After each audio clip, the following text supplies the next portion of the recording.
welcome to We're Not Wizards. My name's Richard. Today we're looking at Ragusa as part of our 6 degrees of expectation, which is what you can expect when you sit down with a game in front of you.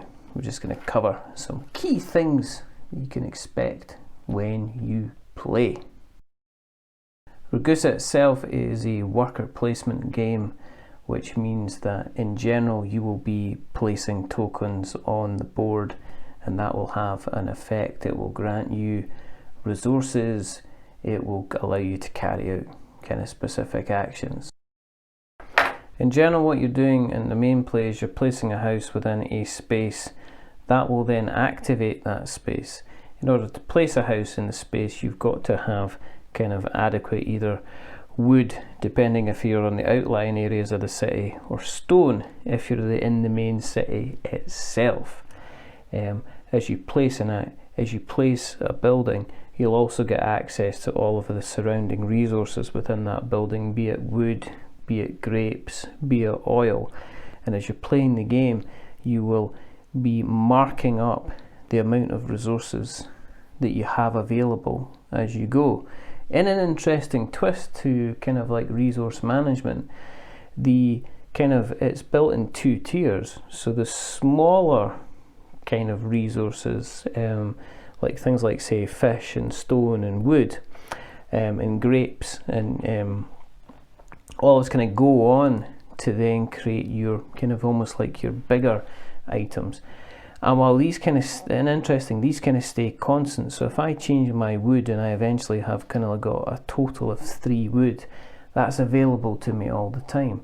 Whereas if I go ahead and make say a wine barrel, that's a finite resource, and as I spend that resource it'll actually decrease, which is an interesting take on the normal kind of worker placement.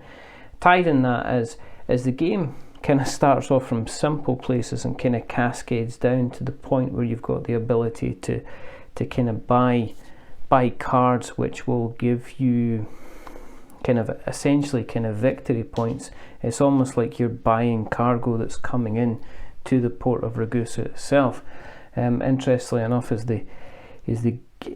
you buy goods, it kind of have an effect on the kind of the price. And the price at the top, you've got prices for your basically for your wine, your oil, and your silver, and that will fluctuate depending on what's happening in other parts of the board.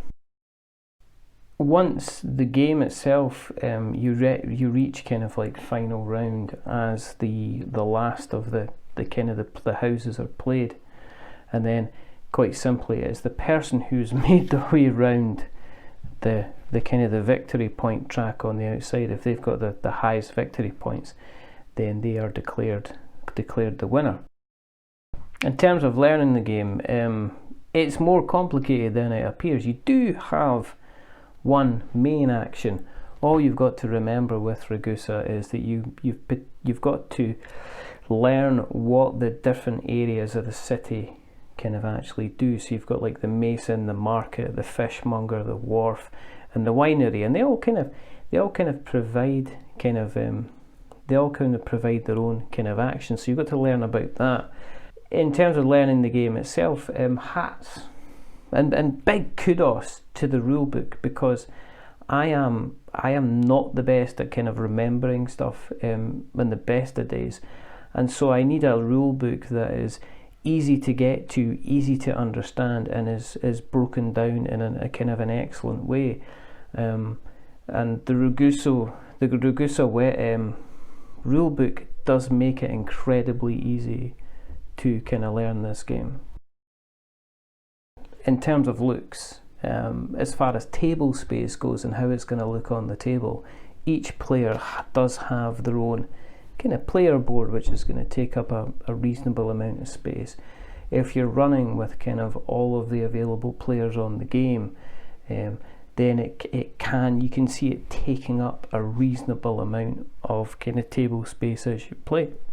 But as far as looks go, this is a lovely looking game kind of once it gets going, because you physically kind of see the actual city kind of build up as you play, which is it's a wonderful kind of physical manifestation of the game as you as a player kind of gain resources, gain houses, build up the city. You actually end up building the city wall, which is part of the kind of like the end scoring.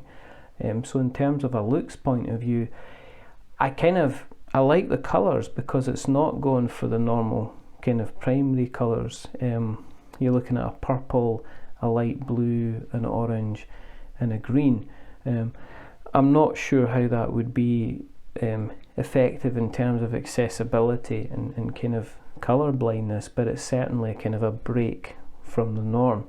Everything from the card art here is lovely and subtle, and kind of like if you're kind of be talking about wine, you'd be like, it's got like kind of lovely kind of earthy kind of tone. Really perfectly suits the kind of the setting for the game. Absolutely.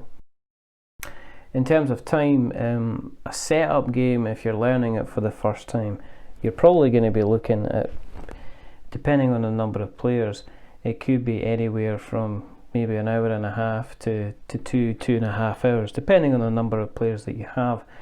Once you've kind of got the game down, and once people are just aware of what they are, what they're going to be laying,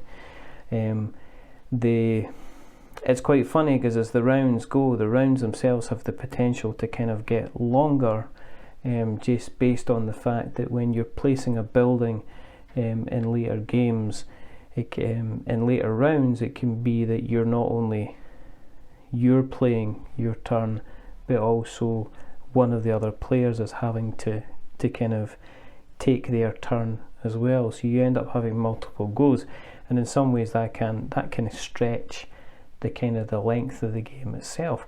But it never kind of seems to overstay its welcome, and it leaves the table just before you start to feel like you're getting a little bit kind of grindy. So that's Ragusa from Braincrack Games, and this was 6 Degrees of Expectation. So we're not wizards. My name's Richard. Thank you for watching.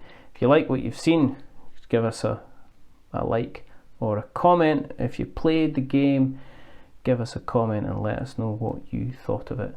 But until the next time, stay safe, roll. It's another game, no dice, like roll buildings. I killed a witch. Make something awful. And goodbye.